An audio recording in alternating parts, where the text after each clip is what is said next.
السلام علیکم ورحمۃ اللہ وبرکاتہ۔ رب اشرح لی صدری ویسر لی امری واحلل عقدۃ من لسانی یفقہوا قولی۔ امید کرتی ہوں آپ سب ایمان و عمل کی بہترین حالت میں ہوں گی۔ آج جمعہ کا دن ہے تو انشاءاللہ سبھی لوگوں نے درود پاک زیادہ سے زیادہ پڑھا ہوگا، سورہ کہف کی تلاوت کی ہوگی۔ تو جمعہ کے دن یہ چیزیں کرنا بھی سنت ہے اور بہتر ہے، کیونکہ سورہ کہف جو پڑھتا ہے جمعہ کے دن اس کے لیے آنے والے جو 7 دن ہوتے ہیں اگلے جمعہ تک ایک نور روشن کر دیا جاتا ہے، روشنی ہو جاتی ہے اس شخص کے لیے۔ اور درود شریف پڑھنے کی جمعہ کے دن بہت فضیلتیں ہیں، اس لیے درود شریف کو بھی اپنا وظیفہ بنا لو۔ میں نے آج کے ٹاپک میں لکھا ہے کہ ذکر نہ کرنے کی سزا دنیا اور آخرت میں۔ تو قرآن میں آتا ہے کہ ذکر نہ کرنے والوں کے لیے کیا ہے۔ آج ہم ذکر کرنا کئی مرتبہ چاہتے ہیں، کتنی بار سوچتے ہیں کہ ہم دن بھر ذکر کریں گے، پکاتے وقت ذکر کریں گے، راستہ چلتے ہوئے ذکر کریں گے، لیکن ہوتا کیا ہے کہ جب ہم اسے شروع کر دیتے ہیں تو شیطان اسے بھلا دیتا ہے، یا ہمارے ذہن میں کوئی ایسی دوسری بات آ جاتی ہے جس سے ہم اللہ کے ذکر سے رک جاتے ہیں۔ تو قرآن میں سورہ طٰہٰ میں آیت نمبر 124 میں اللہ تعالیٰ فرماتا ہے کہ جو کوئی میرے ذکر سے روگردانی کرے گا، میرا ذکر نہیں کرتا، تو ذکر کی مراد یہاں پر اللہ کی یاد بھی ہے۔ اگر اللہ کی یاد کو چھوڑ کے، یعنی اللہ کی یاد دل میں رہنا، کہ ہر وقت اللہ کی یاد دل میں لگی رہے کہ مجھے فرض نماز پڑھنی ہے، گناہوں سے بچنا ہے، اللہ کی محبت دل میں بسی رہے، یہ ایک اس کا مفہوم ہوتا ہے۔ دوسرا یہ ہوتا ہے کہ حضور صلی اللہ علیہ وسلم نے جو احکامات بتائے، جو قرآن میں اللہ تعالیٰ نے ہمارے لیے احکامات نازل کیے، اس سے بھی انسان اس سے بھی دوری اختیار کر جائے، اسے بھی کہتے ہیں کہ ذکر سے روگردانی کرنا۔ اب تیسرا یہ ہے کہ جب اس کی زبان ذکر سے رک جائے، یعنی جب ہم سبحان اللہ، الحمدللہ، اللہ اکبر یہ سب کہنے سے اپنی زبان کو روک دے، تو یہ سارا کے سارا ذکر کو چھوڑ دینے کے مطلب ہے کہ ہم ذکر سے غفلت برتتے ہیں۔ اب ذکر کو چھوڑ دینے کی سزا یہ بتائی گئی ہے قرآن میں کہ جو کوئی میرے ذکر سے روگردانی کرے گا، میں اس کی زندگی کو تنگی میں مبتلا کر دوں گا۔ اب تنگی کا مطلب کیا ہے کہ اس کے ہر معاملے میں تنگی۔ آج جو لوگ جتنی اپنے سارے مسئلوں کو لے کے پریشان ہیں، کس کے گھر میں کیا مسئلہ ہے، کس کے گھر میں رزق کا مسئلہ ہے، کس کے گھر میں بیماریوں کا مسئلہ ہے، کس کے گھروں میں تنگی کا مسئلہ ہے، کس کے یہاں جو گھروں میں لڑائی جھگڑے ہوتے ہیں، کس کا کام نہیں بن رہا ہوتا ہے۔ تو تنگی کا مطلب یہ ہوتا ہے کہ ہر چیز کو تنگ کر دینا، یعنی جو وہ چیز سکون چاہتا ہے وہ سکون نہ ہونا۔ کبھی رزق کی تنگی سے بھی آزمایا جاتا ہے، اور کبھی یہ ہوتا ہے کہ گھر میں رزق تو بہت بھرا پڑا ہے، ہزاروں کروڑوں یعنی وہ دنوں میں کما لیتا ہے، لیکن اس کا یہ مطلب ہوتا ہے کہ کمائی تو بہت زیادہ ہے لیکن اتنا مال ہوتے ہوئے بھی دلوں میں سکون نہیں ہے، اسے اور کی خواہش ہے، اور کا لالچ ہے۔ گھر بہت بڑا ہے لیکن اس گھر میں اس کا دل نہیں لگتا، لباس پہننے کے لیے بہت زیادہ ہے لیکن اس کو وہ پہننے کے بعد بھی اس کا دل سکون محسوس نہیں کرتا۔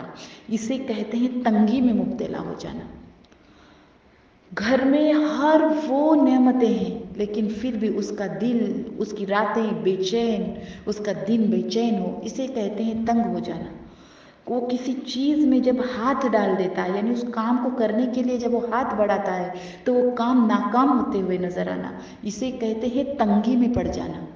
تو اللہ تعالیٰ فرماتے ہیں قرآن میں کہ جو کوئی میرے ذکر سے روگردانی کرے گا، جو کوئی میرا ذکر بھول جائے گا، مجھے بھول جائے گا، گناہوں میں پڑا رہے گا، میرے حکم کی نافرمانی کرے گا، میرے محبوب کی سنتوں کو چھوڑ دے گا، اسے ہم تنگی میں مبتلا کر دیں گے۔ اس کے گھر میں کبھی اس کو سکون محسوس نہیں ہوگا، وہ اپنے سکون تلاش کرنے کے لیے کہیں جگہ بھٹکتا پھرے گا لیکن پھر بھی اس کے دل میں اطمینان نہیں ہوگا۔ تو آج اگر زندگیوں میں پریشانیاں ہیں، مصیبتیں ہیں، تنگیاں ہیں، کئی ایسی چیزیں ہیں جو ہم نہیں چاہتے